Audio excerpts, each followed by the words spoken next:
গণতান্ত্রিক সংস্কৃতি চর্চার জন্য আমাদের ডায়ালগ হওয়া প্রয়োজন। কনফিডেন্ট থাকলেই তো মানুষ জনগণের সামনে আসে। কনফিডেন্ট না থাকলে বাসে বসে হাত নাড়িয়ে মানুষ চলে যায়।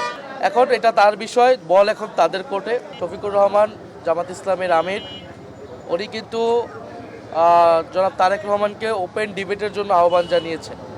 কারণ আমরা মনে করি যে আমরা যেহেতু গণতন্ত্রের পথে যাচ্ছি, গণতান্ত্রিক সংস্কৃতি চর্চার জন্য আমাদের ডায়ালগ হওয়া প্রয়োজন। জনসম্মুখে দাঁড়িয়ে সবাই যার যার বক্তব্য, যার যার পরিকল্পনা, জনগণকে নিয়ে ভাবনা এটা প্রকাশ করবে এবং আধুনিক দুনিয়ার আধুনিক গণতন্ত্র যেখানেই চর্চা হয় সেখানেই কিন্তু এই প্র্যাকটিসগুলো আছে।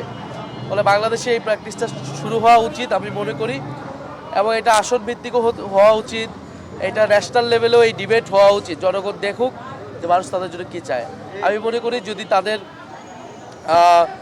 তারা যদি এই গণতান্ত্রিক সংস্কৃতিতে বিশ্বাস করেন, এবং জনাব তারেক রহমান তিনি 16 বছর লন্ডনে ছিলেন, তিনি এই সংস্কৃতির সাথে অনেক বেশি অভ্যস্ত। তো আমরা তো আশা করবো যে তিনি ওখানে থেকে কিছু শিখে এসেছেন আধুনিক গণতন্ত্রের।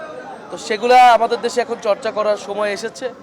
সেই আহ্বানে উনি সাড়া দিবেন, এটাই আমাদের প্রত্যাশা থাকবে। যদি উনি সত্যিকার অর্থে ওনার দেশের প্রতি পরিকল্পনা এবং ইশতেহার থাকে, এবং উনি এগুলার প্রতি যদি উনি কনফিডেন্ট থাকলেই তো মানুষ জনগণের সামনে আসে, কথা বলে। কনফিডেন্ট না থাকলে বাসে বসে হাত নাড়িয়ে মানুষ চলে যায়। এখন এটা তার বিষয়, বল এখন তাদের কোর্টে।